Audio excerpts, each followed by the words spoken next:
Good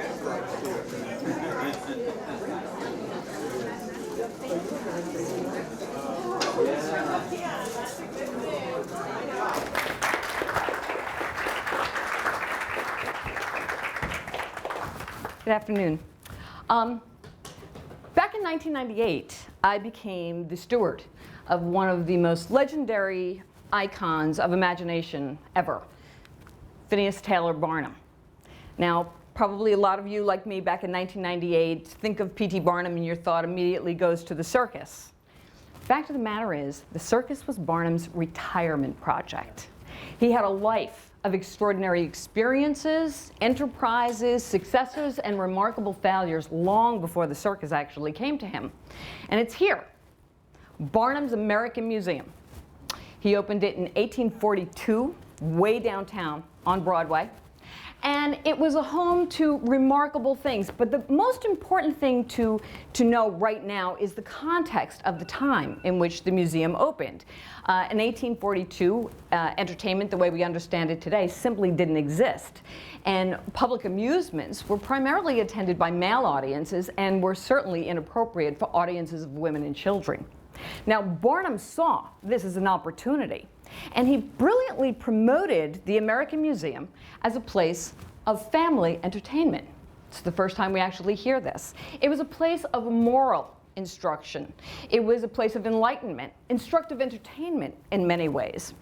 And the American Museum contained over 800,000 exhibitions and displays in it at any given time on its 5 floors.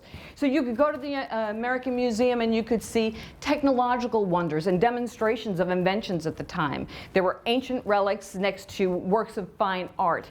There were dioramas of Niagara Falls and Egypt. Barnum was bringing the world to the American Museum because it wasn't really an opportunity for people then to go to these places. Remarkably, it's the first zoo. There were monkeys and kangaroos and birds, and there were even whale tanks in the basement of the American Museum. They were pumping water in from the East River. So now when you think of Barnum in this context, what he was doing, more so than making all of this wonderful new amusement accessible to people, he was making it desirable. He was transforming conventional thinking.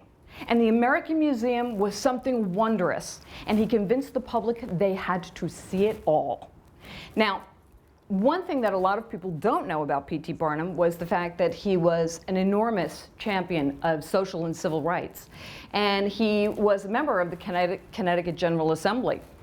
And in 1865, he was on the floor in Hartford, Connecticut, addressing the House when a telegraph is slipped to him. And the note merely said, "The American Museum was in ruins and total destruction was imminent." The American Museum was gone. After 23 years of serving a global community, it was gone. And people were heartbroken. So now Barnum recognized this, and he called his resources together right away, and he opened a second museum just up the street on Broadway. And after only 3 years, a technological fire, a boiler failed, and it caused the total destruction of his second American Museum. Now, if that's not devastating enough, Barnum opened the Hippotheiron on 14th Street, and weeks after it was open, it too succumbed to total fire. Now, just as a footnote, I'm going to slide in there. It should be no surprise that Barnum is one of the champions of the formalization of the New York City Fire Department. It's actually true. So people then looked at Barnum as a hero. He was a survivor. He was a champion. He was engaging the community. And even this Tom Nast illustration of Barnum as the phoenix rising from the ashes, people celebrated that and wanted him to continue. But perhaps Barnum's friend, Sam Clemens, you all know him as Mark Twain, summed Barnum up best when he says, "Reality can be beaten with enough imagination." And it was probably imagination that was Barnum's most abundant resource. So what did Barnum do? He actually goes to his ally and friend, Vanderbilt, Commodore Vanderbilt, and he leases a section of land at Madison Avenue and 26th Street in New York City, and he opens the Great Roman Hippodrome.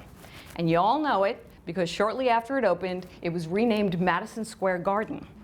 And if that's not enough of a legacy to leave the world, it's that time finally that he presents to the world the greatest show on earth.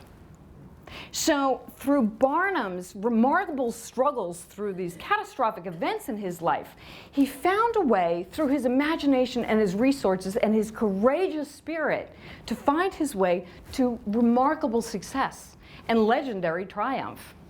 So let me bring you to today. This wonderful little castle is Barnum's last surviving museum. It has been serving the city of Bridgeport and a global community for over 120 years. And our mission is very much like Barnum's was, to inspire creativity, confidence, curiosity through instructive entertainment. But who says history does not repeat itself? On June 24th in 2010, an EF1 tornado forms over the city of Bridgeport and strikes down right at the doorstep of the museum. The destruction in the city was unbelievable. Somehow, some way, the historic building stood the 100+ mile-an-hour winds, but not without remarkable structural integrity damage and damage to the collections.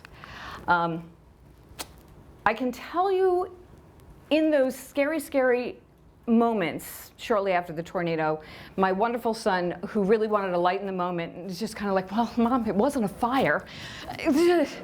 Yeah, okay, it wasn't a fire, but I can tell you that I had never felt so vulnerable, scared, confused, exposed in my entire life. It was every protective shield that you might have in the aftermath of something like that is just ripped away.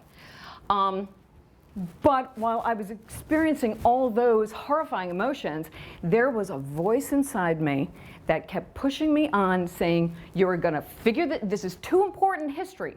We have to figure this out, we have to fix it, and we have to do it in the spirit of its namesake. Okay? So I am a faithful TED watcher, and I knew of Brene Brown's talks on vulnerability and subsequently on shame. I went to my computer and pulled it up to just, and I'll tell you why, mostly because I really did need to make sure that those competing voices of vulnerability and fear and come on, you can muscle through this, weren't me actually having a breakdown. Because you have to wonder, but in her wise words, in her talk, and we heard them today, vulnerability is our most accurate measurement of courage. And it's the birthplace of creativity, innovation, and change. It's like, thank you. So with that, I realized, okay, the tornado was really more than a tornado. It was a paradox in so many ways. This scary, scary reality that we were living was a remarkable opportunity to move the museum into the 21st century and do something so innovative, so creative. We just gotta move into that. And I decided, okay, this is my chance to go put on this mantle, just thrust myself into this crusade of figuring out what the future is gonna bring, to this wonderful museum and move it forward. And I'll tell you, driving in one morning, I was inspired. Let's call it inspiration. I was inspired to drive off the highway to Home Depot, and I bought a $3 can of red spray paint, and I dragged a 6-foot ladder out to Main Street, downtown Bridgeport, and I spray painted "The Show Must Go On" the board up. And I'll tell you, I've never been accused of, with my degrees and my appointments, I've never been accused of being a genius more than the day I actually graffitied my building. But there it is. "The show must go on" really became our battle cry. And we're going to fix that. And we really went right into action. We saved thousands and thousands of artifacts from mold, glass, grime, a hygroscopic shock, moisture. If you don't know what hygroscopic shock is, it's like the worst hair day on the planet for artifacts. So we worked on that. When finally the thousands of artifacts were secure and safe, we had to get to the historic building to really assess the scope, the magnificent scope of damage that we were facing. And It was extensive, believe me. The costs were bewildering when you started looking at all of this, and I want to tell you, this picture is yesterday. We lifted 6 tons of steel into the museum to start stabilizing the historic structure. So it was monumental that I'm here standing today after living through that. But what we're facing now, looking square in the eye, is the 21st century. Museum goers today want a lot from museums. Not like the old object in a case. People want to be immersed. They want to be connected intellectually as well as emotionally to their experience at the museum. So we said, okay, we've got to find the right team. So we really went on an exploration to find the right exhibition designers to work with that could take all of our scholarship and all of Barnum's showmanship and put it together into a seamless, captivating experience for museums today. Now, I just want to tell you, BRC Imagination Arts, after an extensive search, brought those pieces together. And I'll tell you why. They are master storytellers. Barnum is an amazing story, dozens of stories. But they're also technical wizards and creative engineers. And that was the perfect formula for P.T. Barnum. So after BRC being the last piece of this whole recovery puzzle, I was finally able to sit back and say, okay, yeah, all right, we got it. We got this. We can do this now. So we amassed the team, we assembled the team, and we started laying out, mapping out all of this Barnum stories. So many stories. How are we going to tell all of these? But we also needed to identify the themes. What were going to be the heartstrings of all of these stories? What was going to be the binding element that was going to weave everything through the historic and bring it right to the present? So we found themes like illumination through curiosity, risk-taking, rebound from failure, time and time again, courage. So one thing that we're going to do today, and this is brand new, these are our concept stages. So you all know we are literally organic right now. We are in the moment. Monday morning I'm going to get up and I'm going to have to figure out the next stage of construction, but we needed to look at what the ideas and the concept drawings. So we don't have right now the math and the calculus that are going to show the technologies that we're going to incorporate, because these are the concept drawings. This is the raw data that you're going to see today.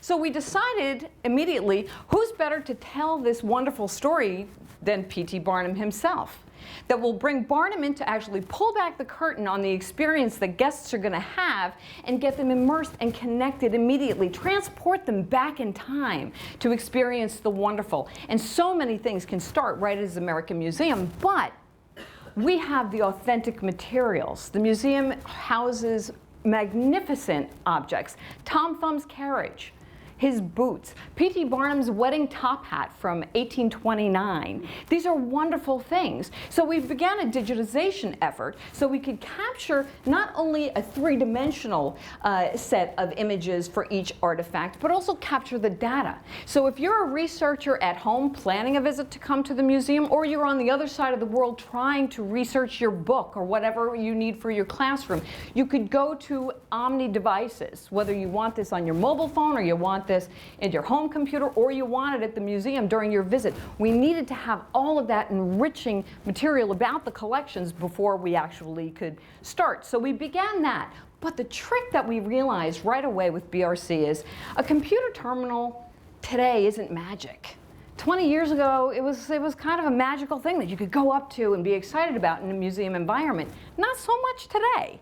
So what we're actually working to do is stage the technology, disguise it, if you will, within the fabric and the texture of the experience you're going to have. You'll still get your technological information from these machines, but you'll feel like you're almost a time traveler back in time. And you'll be able to access links. So when we talk about Tom Thumb, we could link to any museum, any of our colleague institutions that we're working with, so you could even deepen your experience with the museum. But with the images captured, one thing that's wonderful, science museums have got this down. They're doing this now. And history museums, not so much. But the idea of augmented reality.